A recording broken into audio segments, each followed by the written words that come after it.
Well, I met my love of my life, Steph, and met her at a show at the legendary Horseshoe in Mm. Toronto, and eventually moved here.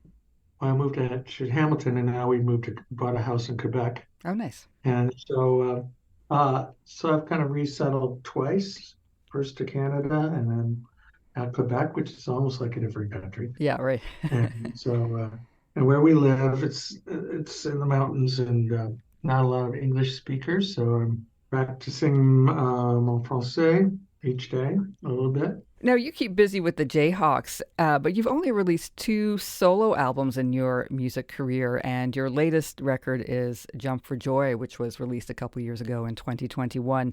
Is it difficult to write a song and keep it for yourself? Do you always feel kind of guilty and think that you should, no, this should go to a Jayhawks album?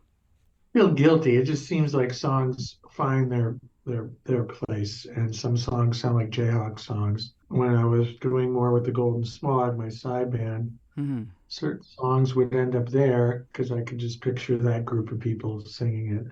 And but mostly I just write a song and it seems to find its place. I do plan on focusing a bit more on the solo stuff than the Jayhawks as far as writing and recording.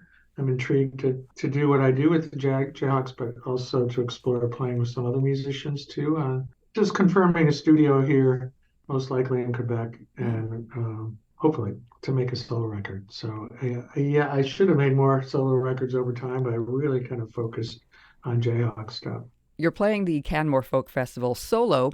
Will you be playing mostly songs from your, solo albums, or throwing in some Jayhawks and Golden Smog in the mix as well? I do a little bit of everything. I think I'll sprinkle in some Jayhawk songs. There'll definitely be at least one or two Golden Smog songs, maybe, but mostly either new songs or songs from my other solo records. And yeah, it's a good way to, test drive the songs. A new song it holds a lot of potential, and until you play it for someone, it's unknown. Right, It's right. only when you play a song, whether it's for my wife or for a little group of friends or for 1,000 people, that's when you know the song is good or not. Yes. Not really by their reaction, but more you feel it inside. You know in your solar plexus, you know if something is good when you play it for somebody else. Now, you joked in an interview recently that the Jayhawks' lack of success has led to the band's longevity, but you are quite a few people's favorite band even after 3+ decades. How does it feel to speak with someone, say, after a show, and you hear what an impact you've had on on them or their life? That really makes the job. I mean, for me, it's realizing that you made a difference because musicians, artists, many times are very self-absorbed.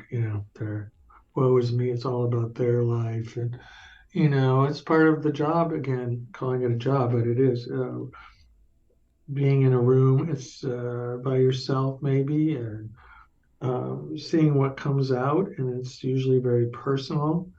So it's you can feel kind of selfish as a songwriter and an artist until you play and you see that maybe you made an impact on somebody's life.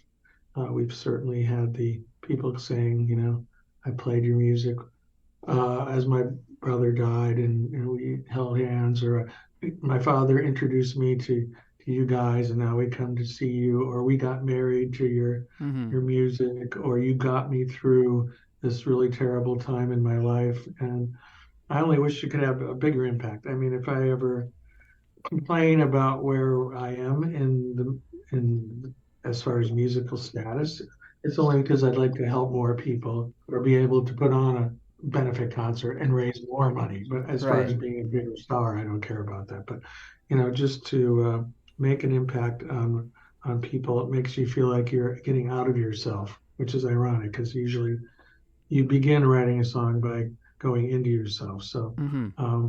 this is something that I seem to be able to help others.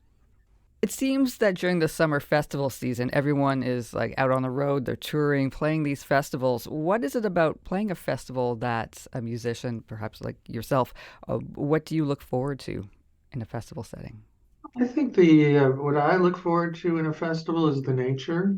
I'm kind of, in fact, my wife and I want known that if there's anybody who wants to take us fly fishing while we're there, we would. I just learned how to do that. But I think it's just the being out in nature as opposed to a bar or even a club or even a theater. I love small theater, but yeah, usually the nature. Well, you're going to love And Canmore because, you're right there in the mountains.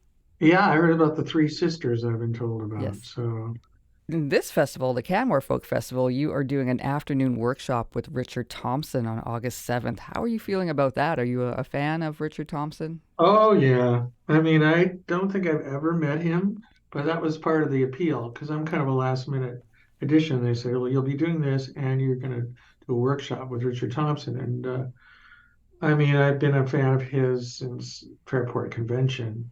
In fact, I think before even I listen, because I'm a big British folk fan, almost more than American folk, British folk music. I think I first became aware of him because he played. I was like, who's this guitar player on the Nick Drake records? Hmm. He's doing all these crazy, very unusual, original string bends, and it was Richard Thompson.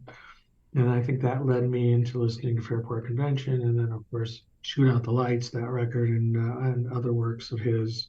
Yeah, so I admire him as a songwriter and as a guitar player. Before you go, Gary, I want you to pick a song for us to hear from Jump for Joy or any of your solo work. If there's a song you like stepped out Okay, today. well, I'm thinking you could play White Squirrel. It's a song for the disenfranchised. It's for people who don't fit in, whether they don't fit into their own body, they don't fit into a gender type, they don't fit into the world, and their social anxiety, mental or physically challenged. I think it's a powerful song with three chords. I think it's three chords. As I've gotten older, I've tried to eliminate the number of chords in my songs. So I think it's a heavy, pretty song with an important message.